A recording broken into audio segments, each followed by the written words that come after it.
Pada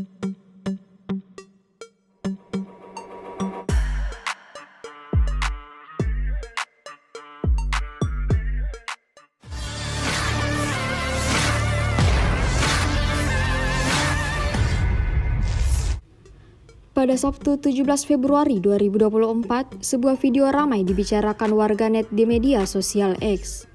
Pasalnya, dalam rekaman tersebut menunjukkan detik-detik terjadinya ledakan dahsyat pada salah satu bangunan di Khan Yunis.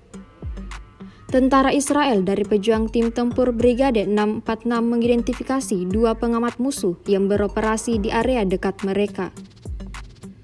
Tanpa berlama-lama, pasukan mengarahkan pesawat untuk menyerang dan melenyapkan titik target. Seperti yang terlihat dalam rekaman.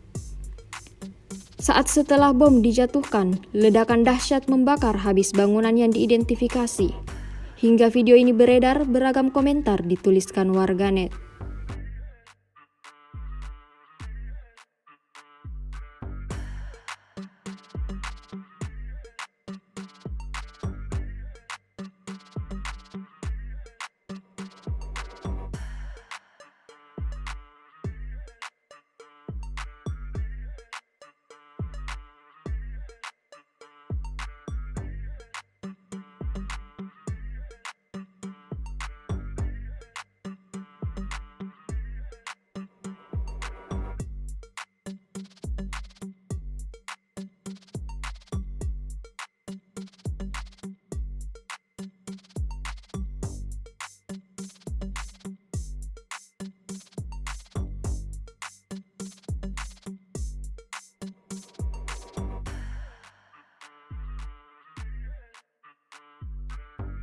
Download Tribun X sekarang, menghadirkan lokal menjadi Indonesia.